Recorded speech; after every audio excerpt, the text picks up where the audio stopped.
അടുത്തത് കന്നിക്കൂറാണ്. ഉത്രത്തിൻ്റെ അവസാനത്തെ 3 പാദം, 2, 3, 4 പാദങ്ങളും അത്തവും ചിത്തിരയുടെ ആദ്യ 2 ഭാഗങ്ങളും ചേർന്നതാണ് കന്നിക്കൂറ്. ഇവർക്ക് 11ാം ഭാവത്തിലെ ലാഭസ്ഥാനം എന്നാണ് 11ാം ഭാവത്തെ പറയുക. ലാഭസ്ഥാനത്തിലെ ഗുരു ബുധ ശുക്ര സംയോഗം പല ലാഭയോഗങ്ങൾക്കും ഉള്ളതാണ്. ആ ലാഭയോഗങ്ങളും ഉണ്ടാകാനുള്ള സാധ്യത ഉണ്ട്. പല പരിശ്രമങ്ങൾക്കും അംഗീകാരം ലഭിക്കും. മുൻപ് ചെയ്തിരുന്ന പ്രവർത്തനം കൊണ്ട് അഥവാ മുൻപ് തുടങ്ങി വെച്ച പദ്ധതികളിൽ നിന്നുള്ള ഫലം ലഭിക്കാൻ ഉള്ള കാലഘട്ടമാണിത്. തൊഴിൽ രംഗത്തുള്ള ജോലി ചെയ്യുന്നവരെ സംബന്ധിച്ചിടത്തോളം മേലുദ്യോഗസ്ഥന്മാരുടെ ഒക്കെ പ്രീതി, വിശ്വാസം അതൊക്കെ പിടിച്ചുപറ്റാൻ സാധിക്കും.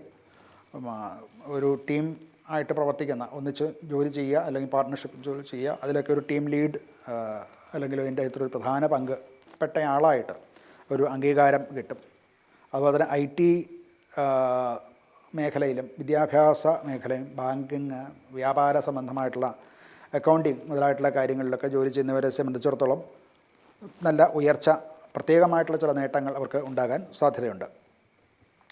ബിസിനസ്സുകാർക്കും മറ്റും പുതിയ ഒരു വരുമാന സ്രോതസ്സ് പുതുതായിട്ട് തുറന്നു വരുന്നതായിട്ട് കാണാൻ സാധിക്കും. ധനപരമായിട്ട് വരുമാന വർധന കാണുന്നുണ്ട്. പഴയ ചില കുടിശ്ശിക കിട്ടാനുള്ള ധനം അത് കിട്ടാൻ സാധിക്കും.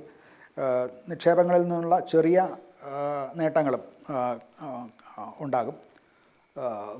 സുഹൃത്തുക്കൾ അല്ലെങ്കിൽ പാർട്ട്നേഴ്സ് വഴി ഉള്ള ഈ സാമൂഹിക ബന്ധങ്ങൾ ഉണ്ടാവുകയും ആ ബന്ധങ്ങളിൽ കൂടെ പുതിയ അവസരങ്ങൾ ഉണ്ടാവുകയും ചെയ്യാൻ സാധ്യതയുണ്ട്.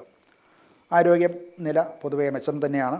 മറ്റ് രോഗങ്ങളുണ്ടായിരുന്നവർക്ക് അത് കുറവ് വരുന്നതായിട്ട് കാണാവുന്നതാണ്. കുടുംബത്തിലും സന്തോഷകരമായിട്ടുള്ള കാലമാണ് അനുഭവപ്പെടുക. മക്കളുടെ കൊണ്ടുള്ള ചില നേട്ടങ്ങളോ അങ്ങനെയുള്ള ചില വാർത്തകളോ കേൾക്കാനുള്ള സാഹചര്യം ഉണ്ടാവും.